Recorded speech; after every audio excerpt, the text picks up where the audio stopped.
Salut à tous, ravi de vous retrouver pour cette nouvelle vidéo. Alors aujourd'hui, je suis avec Pierre-Xavier, qui est un ami avec qui on va parler d'hypnothérapie. Vous allez voir, c'est un sujet qui est passionnant et qui va vous permettre d'aller beaucoup plus loin sur pas mal de sujets. Et c'est un sujet aussi qui me passionne pour beaucoup de raisons. On va en parler pendant cet entretien. Salut Pierre-Xavier, Salut Wilfried. comment vas-tu? Très bien, très très bien. Bon bah super. Donc toi, tu es hypnothérapeute et formateur d'hypnothérapeute. Et voilà. Voilà. Donc on va expliquer tout ça en détail. Alors, pour les gens qui ne connaissent pas, est-ce que déjà tu peux te présenter rapidement de ton côté, et puis ensuite nous dire rapidement en quoi consiste ton métier, l'hypnothérapie, à quoi ça sert, comment ça marche. Alors de mon côté, oui, je suis hypnothérapeute, je suis aussi formateur aujourd'hui. Euh, Ma rencontre avec l'hypnose, elle s'est fait à un moment donné où je recherchais des outils dans mes séances de coaching, voilà, toujours de plus en plus efficaces. Il fallait avoir un panel d'outils pour pouvoir à un moment donné prétendre à être efficace sur du court terme, parce que je faisais un style de coaching qui était souvent sous forme de stage, 2-3 jours, etc. Et donc j'avais besoin de choses qui avaient avec laquelle j'aurais la possibilité de débloquer très rapidement des gens, Ouais, mais en même temps que ce soit durable. d'accord. Ah, c'est ça le truc. Il fallait pas que ce soit quelque chose l'effet d'un week-end, quoi. Ouais, Des changements à la fois rapides et durables.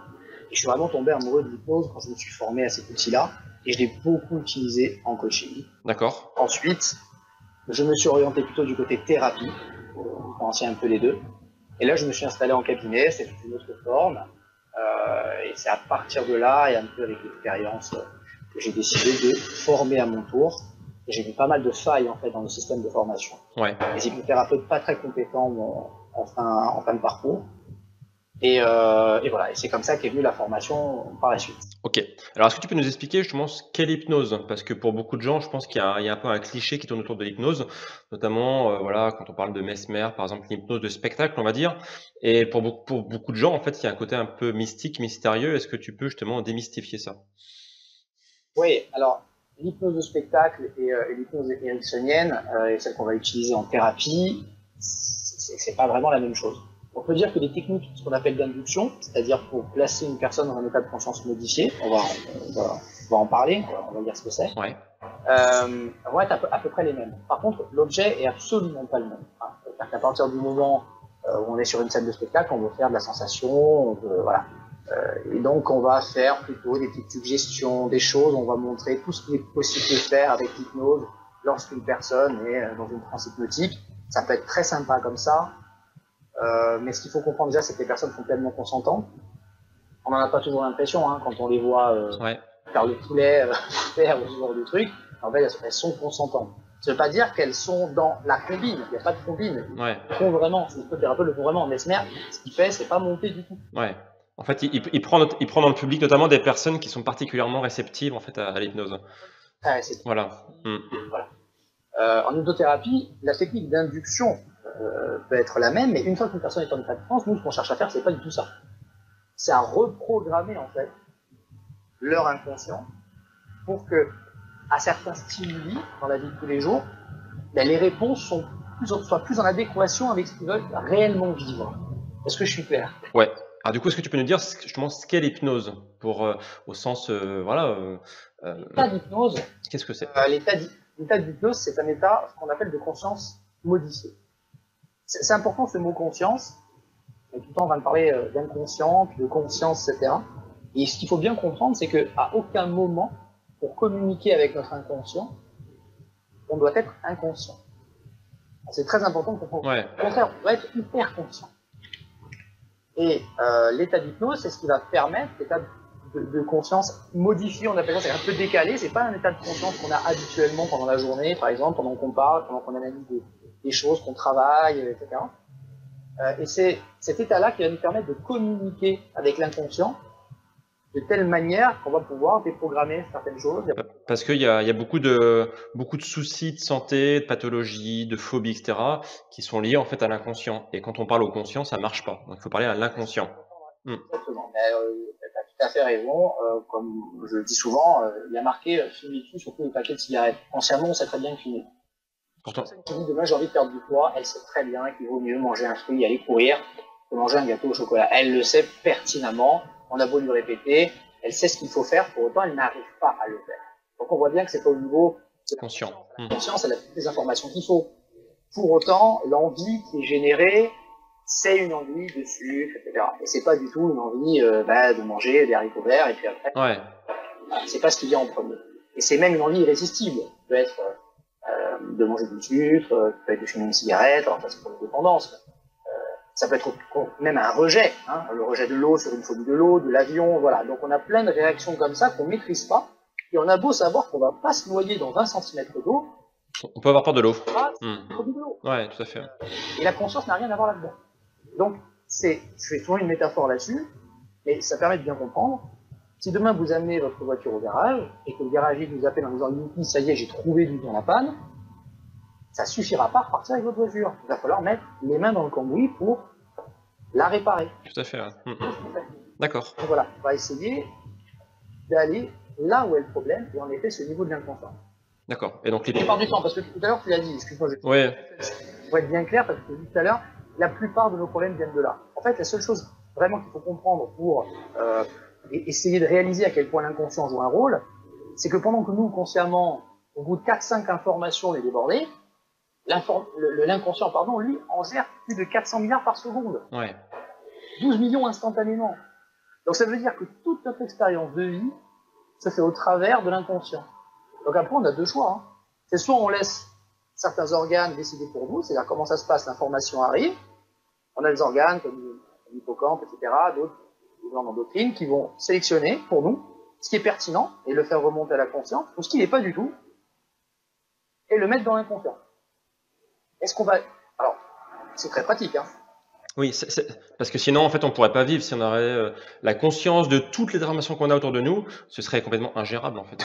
Ça serait ingérable. Ouais. Pour autant, on devient quand même les pantins de notre inconscient, ou de ce système-là, en tout cas, de cette mécanique-là. Pourquoi? Parce qu'on ne choisit pas pertinemment les informations. C'est un peu comme un iceberg, en fait, quoi. Il y a la partie consciente, c'est la partie émergée, la partie visible, la partie émergée, c'est l'inconscient, quoi.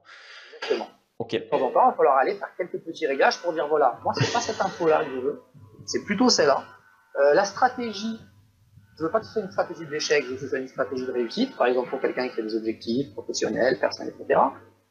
L'eau, mais moi je veux pas qu'on m'envoie cette information de peur, je préfère qu'on m'envoie une information de joie et d'avoir envie de m'éclater dans les vagues, etc., etc. Et donc ça, c'est notre travail en tant qu'hypnothérapeute. Voilà. Et donc l'hypnothérapeute, ça va être un guide en fait qui va aider la personne en fait à aller fouiller dans son inconscient, mais c'est pas forcément l'hypnothérapeute qui va dire finalement qui va faire la guérison en fait. Il va aider en fait, il va guider en fait la personne. Et souvent la solution elle est en nous. Il faut juste qu'on nous montre en fait les bonnes cartes en fait, quoi.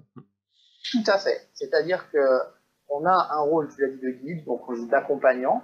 On va juste appliquer certaines techniques en fonction, bien sûr, du cas de la personne et de la personne elle-même. Donc, après, il y a toujours le bon et le mauvais hypnothérapeute. C'est-à-dire, il y a forcément celui qui, à un moment donné, va s'orienter vers les meilleurs choix. Mais c'est pas parce qu'on a le choix de faire quelques orientations qu'on fait un travail de psychologue clinicien. Tout à fait. On n'est pas là pour essayer de chercher la source du problème et de la conscientiser. On sait que c'est pas là que ça se joue. Nous, on est là pour, en fonction du cas de la personne, mettre en place certaines techniques qui vont permettre à l'inconscient d'aller retrouver le nœud qu'il a lui-même créé et de le dénouer.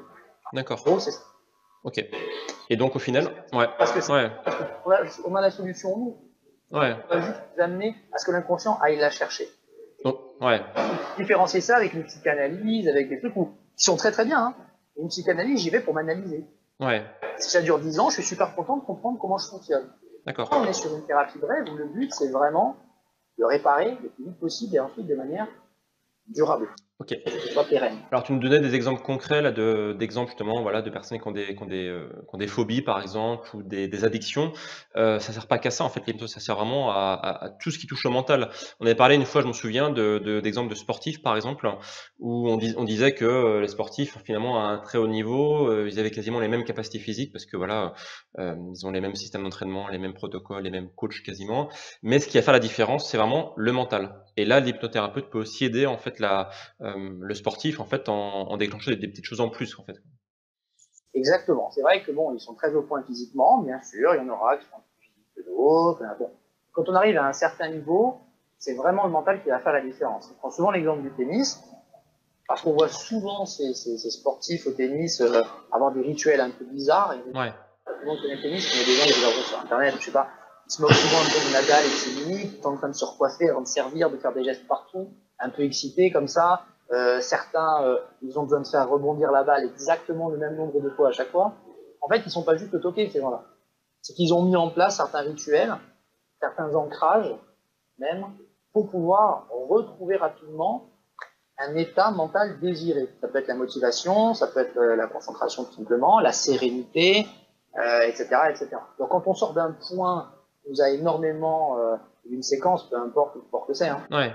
qui nous a énormément coupé en énergie, en concentration, etc., en un geste, en une touche comme ça, pouvoir se remettre dans l'état désiré, c'est vraiment une plus-value extraordinaire pour un sportif. Donc ils utilisent très très très très souvent l'hypnose, justement pour arriver à ce genre de petits miracles, mais c'est pas du tout un miracle, hein, c'est purement scientifique. Ouais.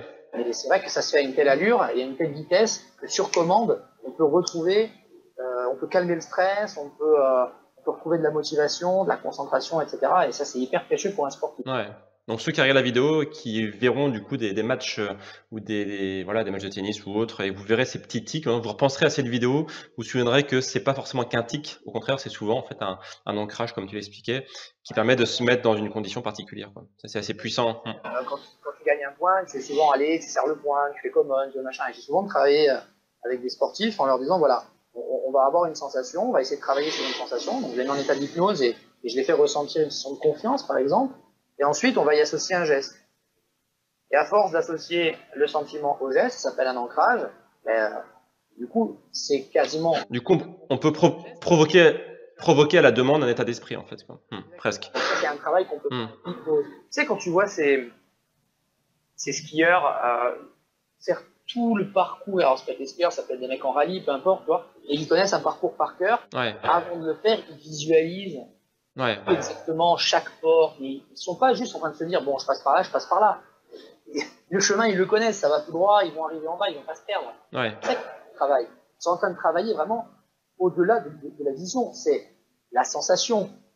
Tu vois, ouais. Il faut ressentir la sensation de vitesse, la porte qu'ils ressentent à ce moment-là, etc. Et ces états mentaux dans lesquels ils essayent de se mettre, c'est encore de l'hypnose. Ouais. C'est une visualisation qu'on va faire d'autant plus efficacement quand on est en état de conscience modifié. Ouais. En fait, tu retrouves beaucoup dans le sport. Pourquoi? Tu l'as dit tout à l'heure, parce qu'il faut énormément de mental à haut niveau, et donc là, on retrouve l'hypnose. Il n'y a pas à chercher. Ok. Et donc, moi, c'est vrai que les gens qui regardent cette chaîne, c'est souvent des gens, voilà, qui prennent soin de leur santé, qui font attention à pas mal de paramètres. Donc, je sais pas, perdre du poids, être en meilleure santé, etc. Et là, l'hypnose, c'est top, parce que du coup, il y a la partie technique où les gens savent comment faire les choses. Après, il y a la partie mentale qui peut bloquer. Et là, l'hypnothérapeute, il va être vraiment hyper complémentaire parce qu'il va pouvoir, du coup, débloquer pas mal de choses, en fait, quoi. Moi, ce que j'aime dans ton travail, c'est que tu prônes des habitudes alimentaires. Tout à fait. Pas une restriction sur 4 jours en disant super, tu vas perdre 2 kilos, mais tu vas les reprendre 2 jours après. Ouais. Enfin, on fait là-dedans, mais physiologiquement, voilà, on sait qu'on a une étape très rapide, il y aura une compensation derrière, on peut reprendre son poids, les effets yo-yo, etc., etc.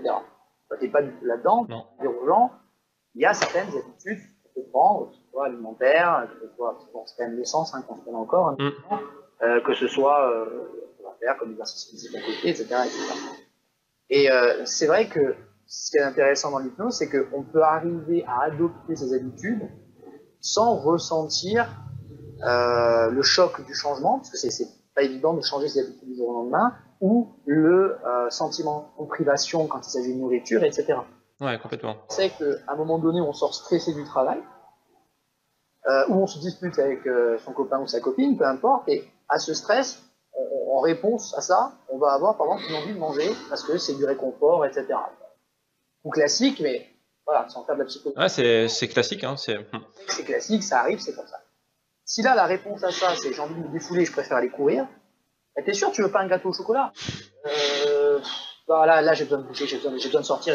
Attends, il y a une semaine et demie, tu m'aurais pas répondu ça, tu aurais sauté sur le gâteau. Ouais. Ah oui, c'est vrai.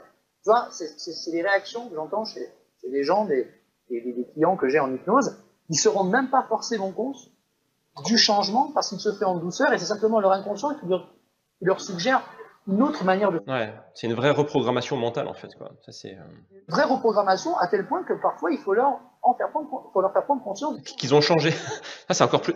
C'est encore. Ouais, c'est. Tu m'aurais pas dit ça, il y a une semaine. Ah oui, c'est vrai. Voilà. Et donc pour te dire à quel point ça peut se faire en douceur, Ouais. sans justement contraindre, etc. Et c'est les meilleurs changements, les changements qui se font dans la douceur, sans la violence, on va dire, de se dire bah, arrête de faire ça par la contrainte, ça marche pas, on sait bien. Il y a un changement qui se fait dans la douceur, voilà, comme tu dis, qu'on s'en rend même pas compte, ça c'est extraordinaire, c'est les meilleurs changements. Parce que sans ça, on peut pas changer finalement. Parce que si c'est tout le temps notre volonté contre notre désir inconscient de manger, de fumer ou peu importe, la volonté à un moment donné, voilà. Et puis, on sait bien que la volonté, en fait, pour moi, c'est un peu comme une jauge, en fait, quoi. Et souvent, en fait, suivant soit le moment de la journée ou soit les conditions de la vie, cette jauge, elle peut fluctuer, en fait, et souvent, elle peut être au plus bas. Genre, on peut se dire, bah tiens, en ce moment, j'en ai marre, enfin, tout va mal au boulot, plein de soucis, et c'est bon, je craque, ras-le-bol, quoi. La motivation, on verra plus tard, quoi.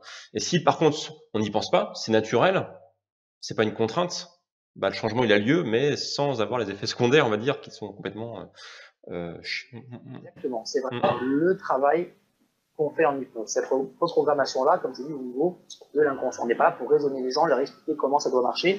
On est juste là pour mettre en place certaines techniques pour que leur inconscient fasse le travail. Une fois que cette reprogrammation est faite, un programme, une fois qu'il est lancé, il est lancé. Ouais. Vous voyez très très bien que votre programme, à chaque fois, il vous conduit à la nourriture et au sucre. C'est votre programme, il est comme ça. Si maintenant il est différent, il va fonctionner avec la même récurrence, avec la même force, mais juste avec une réponse différente. Ouais. C'est juste génial, quoi.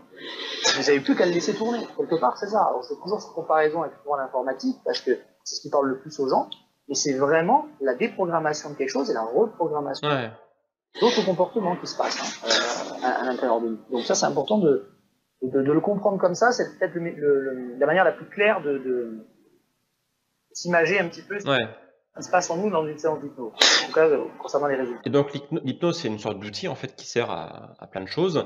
Et cet outil, donc, on peut l'appliquer aux autres. C'est un peu ton métier. Voilà, tu peux aider les gens, mais on peut aussi s'aider nous-mêmes. C'est ce qu'on appelle l'auto-hypnose. Ça, c'est assez puissant aussi. Tu peux nous en parler un petit peu, ça? C'est ça. Ouais, tu peux aussi pratiquer sur toi. Alors la technique pour rentrer dans cette transe hypnotique, c'est-à-dire cet état de conscience modifié, est différente. Parce que tu utilises certains outils pour hypnotiser quelqu'un, mais si tu le faisais sur toi, finalement, c'est comme jouer à cache-cache tout seul, quoi. Ou cacher la clé en disant je vais essayer de la trouver. C'est toi qui l'as cachée, donc tu vois. Ouais. Les techniques qui sont pas, on va pas parler de manipulation, en fait, de manipulatoire, mais ce sont des techniques de communication qui vont avoir un certain impact. Donc tu peux pas les utiliser sur toi-même, parce que si tu les mets en place, elles n'auront pas le même impact sur toi. Donc les techniques d'induction vont être complètement différentes. D'accord. Le protocole dit, c'est le protocole qui change, mais mettre en état de conscience modifié. Ouais. Donc c'est pour ça que c'est une formation à part, si tu veux, et que ça s'apprend à part. D'accord. Mais une fois que tu es dans cet état de conscience modifié, en effet, tu peux faire un travail sur toi-même.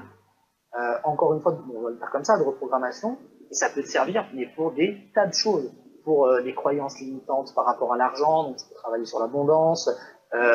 Sur des objectifs professionnels que tu peux avoir, personnels, et bien sûr sur aussi tous les troubles dont on a parlé, que ce soit les phobies, les dépendances, les addictions, genre l'eczéma, etc. Ouais. Tu peux aussi travailler sur tout ça. Okay. C'est intéressant en auto-hypnose. Moi, ce que j'avais beaucoup fait à une époque, c'est que je me rendais compte que j'essayais des choses et que c'était souvent dans l'échec à un moment donné. J'essayais d'analyser ça en me disant c'est pas possible, hein, je fais comme lui, mais moi ça aboutit pas, quoi. Et j'ai toujours une bonne excuse. Moi. Il y a toujours un truc qui s'est passé, c'est pas ma faute. Ouais. Et il s'est passé ça à ce moment-là, c'est vrai que je l'ai pas commandé. Moi, je voulais réussir. Attends, je suis pas bête, quoi. Je travaille 12 heures par jour, c'est pas pour rater, quoi. Et elle était pas là. Ma stratégie consciente, elle était orientée vers la réussite. Et il y avait une autre stratégie. Inconsciente. Inconsciente qui elle nous conduisait. Qui te sabotait, en fait, quoi. C'est de l'auto-sabotage. Ouais. Et on réalise pas à quel point on travaille très très dur pour maintenir les conditions dans lesquelles on vit. Et oui. Parce que rien que si on faisait rien, les conditions changeraient elles-mêmes. Ça, je pense qu'il y a beaucoup de personnes qui n'en sont pas justement conscientes de ça. Parce que ça fait très peur de se dire finalement qu'on s'auto-sabote. C'est pas très agréable à entendre, c'est pas très sexy, on va dire. Et au final, en fait, on se dit, ben non, c'est comme ça, c'est la vie, c'est la chance, etc. Et non, en fait, c'est juste nous, mais c'est, ouais. Quand tu dis pas très agréable, c'est vrai que c'est pas très agréable de prime abord. Et quand on comprend que on est responsable et non pas coupable. Oui. On est coupable, on ne cherche pas le petit. On est responsable de ce qui nous arrive. Du coup, on a un pouvoir extraordinaire, c'est qu'on peut changer ce qui nous arrive. Alors, si c'est la faute des autres, on peut rien faire. Eh ben oui. Alors, c'est plus confortable de dire que c'est la faute des autres. Au moins, on n'a rien à entreprendre pour faire plus ou mieux, c'est économique. Et puis, finalement, on ne se sent pas coupable pour le coup de ce qui nous arrive. Mais il faut changer d'état d'esprit, se dire, à un moment donné, à mes réussites, à mes échecs, il n'y a qu'un seul dénominateur commun, c'est moi. Parce que les choses changent autour de moi, sont différentes, mais le résultat est toujours le même. C'est que j'échoue. Et c'est que c'est bon. Qu'est-ce qui se passe? En hypnose, je vais pouvoir justement mettre en place un autre programme qui, lui, à son tour, va mettre en place des stratégies de réussite et non d'échec. Il suffit qu'on ait un projet et qu'on ait quelques culpabilisations que ce soit, et on va voir à quel point on va s'auto-saboter. Et ça va être même très difficile en psychanalyse de comprendre exactement ce mécanisme, à quel moment il s'est mis en place, à quel moment on a fait de l'auto-sabotage, etc. En hypnose, voilà, on va simplement dire, voilà, ton programme aujourd'hui c'est celui-là, on va le changer, on va mettre celui-là à la place. Et naturellement, bizarrement, les situations après lesquelles tu courais et que tu n'arrivais pas à rattraper, viennent à toi. Et oui. On est quand même sur des choses, et là je parle de mon vécu par rapport aux clients que j'ai, et je parle de mon vécu personnel. Je l'ai appliqué sur moi. Il n'y a rien, et ça je le précise dans cette formation, et il n'y a même après dans la relation que j'ai avec mes stagiaires, etc., il n'y a rien que je puisse dire ou écrire qui n'a pas été testé par moi-même. Et je ne parle pas de choses extraordinaires. Je parle vraiment, je n'ai pas révolutionné l'hypnothérapie. La méthode que je mets en place, j'espère elle apporte une vraie plus-value. Bon, on verra si on en parlera. Mais par contre, j'ai tout testé, je l'ai vraiment vécu, et puis après, je l'ai aussi vécu au travers de mes clients, et puis de mes stagiaires maintenant en formation. Voilà, et ça marche vraiment. C'est un bonheur de voir qu'enfin, on reprend un peu le contrôle de ce qui nous arrive. Et toi, tu m'as dit justement que tu avais créé du coup tout un programme de formation autour de l'hypnose parce que en fait, tu n'étais pas forcément satisfait de ce qu'il y avait déjà présent, notamment en France. Voilà. Tu peux nous en dire 2 mots, ça, du coup? Quels sont les problèmes, à ton avis, de la formation d'hypnose en France? Le souci, déjà, c'est le temps qu'on vient accorder aux stagiaires. La plupart des formations, elles vont vous prendre 4-5 000 €, vous allez bosser 4 fois 4 jours. C'est sympa, mais qui réellement veut devenir un hypnothérapeute efficace, compétent, en 16 jours effectifs, quoi. Je veux dire, c'est hyper compliqué. Quelque part, même au fond de vous le savez, quoi. Vous avez envie d'y croire, mais vous vous dites quand même, est-ce qu'en 16 jours, devenir hypnothérapeute, je vais pouvoir recevoir des gens qui arrivent, qui ont eu des viols, qui ont subi des traumatismes, etc. C'est un peu compliqué. On n'a même pas le temps en 3 semaines de réaliser qu'on a un nouveau statut. Alors, réaliser toutes les notions qu'on est censé apprendre à l'intérieur du stage, franchement, non, 3 semaines, c'est largement insuffisant. Et c'est con, parce qu'on a des super formateurs et tout. Pas tous, il y en a des écoles où les mecs sont super bons. Donc, c'est le système de formation qui pêche à ce niveau-là. Et moi, j'ai commencé comme ça. Hein. D'accord. Comme ça. Comme tout le monde. Et au bout d'un moment, je me suis dit, bon, est-ce que tu n'en as pas un peu marre de former des gens que tu recommanderais pas?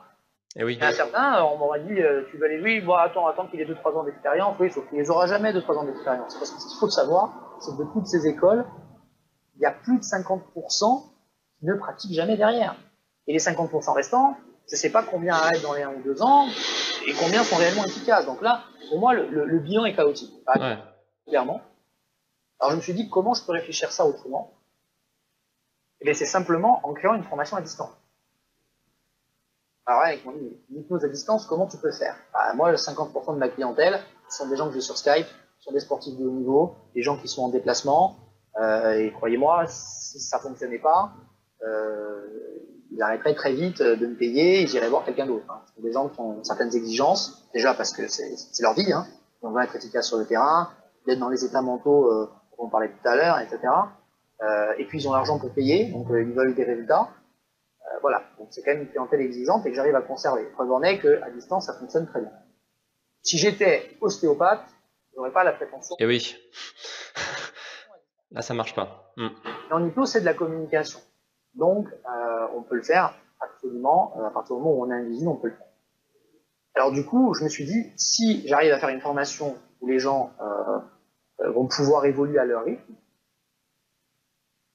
ça va probablement changer la donne. Et oui. Ça va tout changer. Parce que du coup, ça veut dire qu'on peut faire ta formation tout en ayant une activité professionnelle à côté.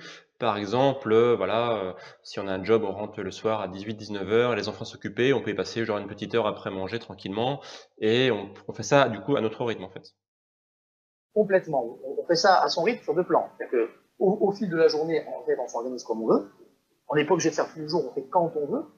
Et aussi, on peut terminer quand on veut la formation. C'est-à-dire, oui. S'il vous faut 3 mois pour être formé, tant mieux. S'il vous en faut 4, il vous en faut 4.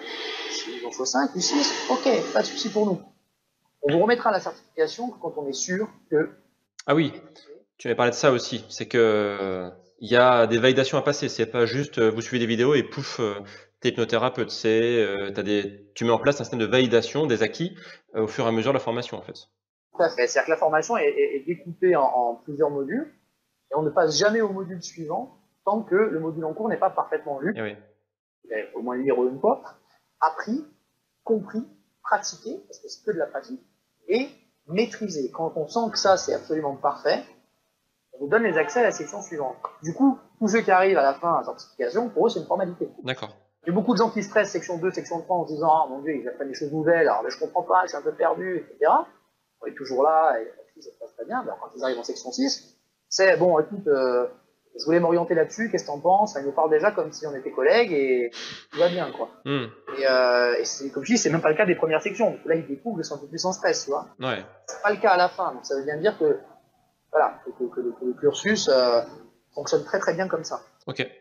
Bah, c'est très bien ça du coup, effectivement, c'est beaucoup plus motivant déjà de se dire que la formation qu'on fait, il y a un vrai suivi et qu'en plus c'est pas du vent, quoi. C'est que vraiment derrière, si on a notre diplôme, c'est que vraiment on le mérite et on pourra le mettre en pratique assez rapidement du coup. Normalement, d'abord, vous devriez savoir conduire.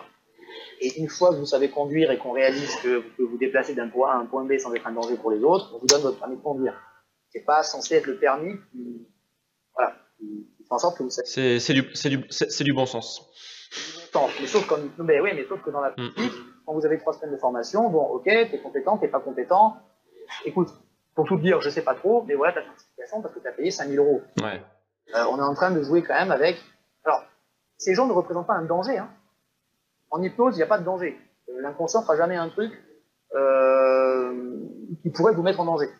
Hein, ça, c'est à partir du moment où il y a quelques comportements qui pourraient être en désaccord avec vos croyances, vos valeurs, etc.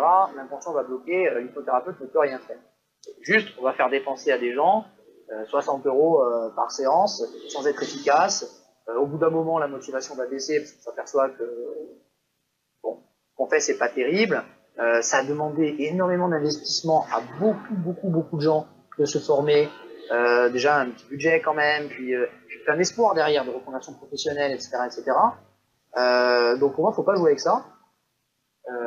Pour moi, quand ils rentrent en formation, derrière, c'est pour pouvoir pratiquer. Ouais. Donc il est hors de question que je leur remette une certification tant que je ne me suis pas assuré qu'ils étaient prêts à être complètement autonomes face à cette pratique. Et ça, c'est une garantie qu'ils ont, quoi. Ils disent, au moins quand je rentre là, ça prendra le temps que ça prendra. Ça va prendre 2 ans, hein. Oui. Ça prendra, mais je suis sûr de finir compétent, quoi. Et tout le monde y arrive, hein. C'est pas destiné à une catégorie de personnes. Okay. C'est juste des techniques de communication. Ouais. Tout le monde y arrive. On a tous un peu un pouvoir, si tu veux, on sait juste pas l'utiliser, quoi. C'est un peu dommage. Ouais, c'est une bonne définition. Et donc, pourquoi devenir hypnothérapeute? Pour aider déjà, je pense, les autres, notre entourage, nos amis, la famille, qui ont des soucis. Du coup, nous, on a des clés à leur fournir pour aller plus loin. Ça peut être, comme tu dis, éventuellement une reconversion professionnelle aussi, pourquoi pas? Des gens qui, en ont marre de leur boulot et qui se disent: «Bah tiens, moi aider les autres, c'est quelque chose qui me ferait bien plaisir et je sais que c'est hyper puissant donc voilà, pourquoi pas du coup devenir professionnel là-dessus?» Et puis aussi pour s'aider soi-même, comme tu l'as aussi, très bien dit, quoi. Donc J'ai les trois types de motivation. Je les retrouve parmi mes stagiaires. En effet, des gens qui disent, oh, je ne veux pas forcément en faire un métier, mais c'est trop bien, il faut que je maîtrise cet outil-là pour moi, pour aider mes proches, etc. Il y a des gens qui veulent un revenu secondaire. ouais. Il y a des gens qui sont déjà praticiens de quelque chose et qui veulent l'intégrer. Oui, ça peut être complémentaire par rapport à plein de métiers différents, en fait, dès qu'on est dans l'humain, en fait, finalement, quoi. Complètement. J'ai des psychologues, j'ai des dentistes, j'ai des médecins, mais après j'ai aussi des gens dans la communication, des commerciaux. Il y a vraiment de tout. Et puis il y a des gens qui veulent en faire un revenu principal en ouvrant un cabinet et en prenant voilà, les cas que j'ai pu prendre, D'accord. sorte de cas que j'ai pu prendre aussi pendant ma période d'hypnothérapeute. OK. Et nous, on les forme pour ça. Parce que qui peut le plus, peut le moins. Donc, Bien sûr. pour ça, et après, ils auront l'utilisation qu'ils veulent. Voilà. OK, bah, écoute, super, Pierre-Xavier. Bah, merci en tout cas pour tous ces formations. Si les gens veulent aller plus loin, je sais que toi, tu fais des conférences en ligne pour justement, bah, donner pas mal de clés concrètes et permettre aux gens d'aller plus loin. Tu peux nous dire 2 mots de cette conférence?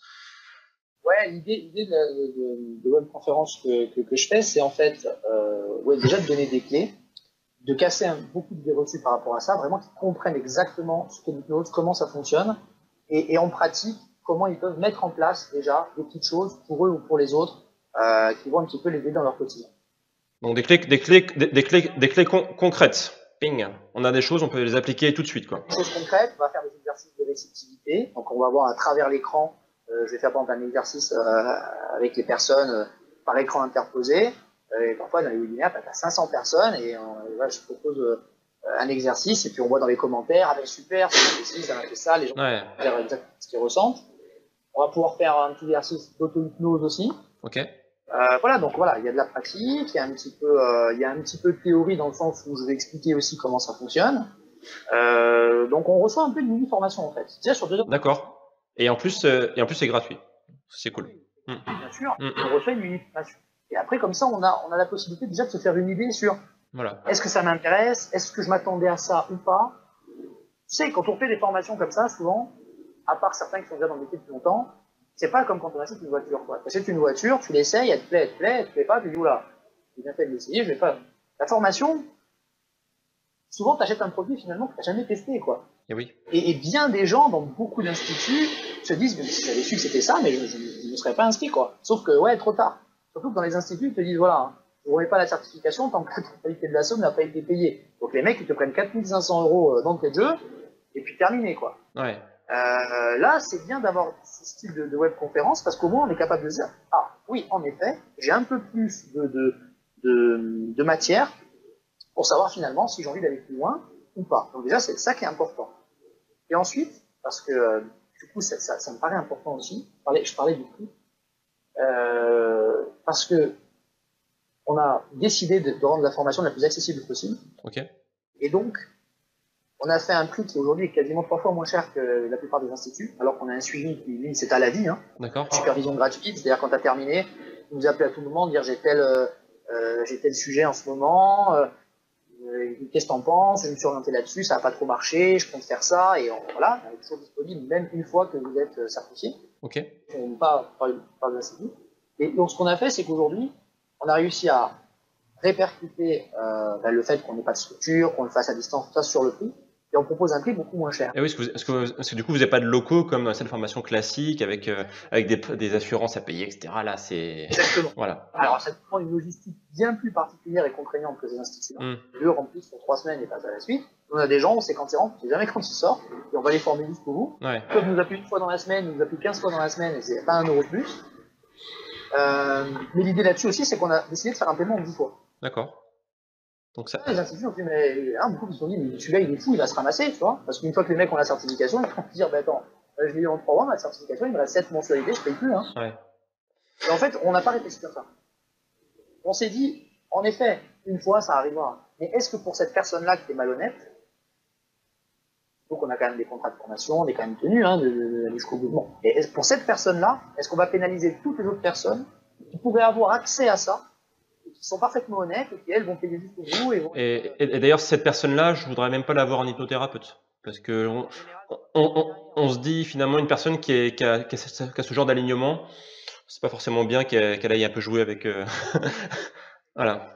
Quand même limite au moment où elles s'inscrivent. Franchement, hein, au bout d'un moment, on les connaît et puis on voit dans les premiers mois de formation, on voit comment ça se passe. Bon, j'ai rarement été très surpris. Ouais. Après, c'est très rarement arrivé aussi, très très rare. J'ai des comptes, peut-être qu'il y en a eu 2. D'accord. Mais voilà, tout le reste, ça se passe très bien. Et ce qui est super, c'est que là, j'ai encore une personne maintenant qui m'aide même sur les corrections, etc. Il a fini sa formation en 3 mois. Et au bout de 3 mois, quand il a été certifié, il avait déjà 5 personnes qui voulaient le consulter. Et puis, c'est monté à une dizaine. Alors, c'est rien, 10 par mois, c'est rien. Franchement, il n'a même pas démarché, rien du tout. D'accord. Par semaine, c'est avec le bouche à oreille. Ouais, il a une bouche à oreille très fort, c'est l'hypnose. Et ben, ce mec-là, il a autofinancé sa formation finalement. Oui, bien sûr, bien sûr. Le dernier mois, c'était extraordinaire, quoi. Il avait juste 3 clients dans le mois, ça lui servait à payer son mois de formation, tu vois. Donc c'est magique. Ok, bah du coup les gens qui veulent en savoir plus, du coup assister à cette webconférence gratuite, on vous met le lien du coup sous la vidéo, ce sera le premier lien qui va apparaître. Comme ça, vous allez de ma part voir la conférence de Pierre-Xavier et vous allez voir qu'il fait vraiment un travail de qualité et je recommande les yeux fermés. Donc allez-y et dites-moi-en des nouvelles dans les commentaires. Merci en tout cas Pierre-Xavier pour toutes ces informations. Ouais. Et puis, en tout cas, peut-être à une prochaine fois pour d'autres vidéos, parce que je sais que le sujet est vaste et peut-être qu'on fera d'autres vidéos sur le sujet. Très volontiers. Un grand plaisir et puis à très vite. Salut! Salut, ciao.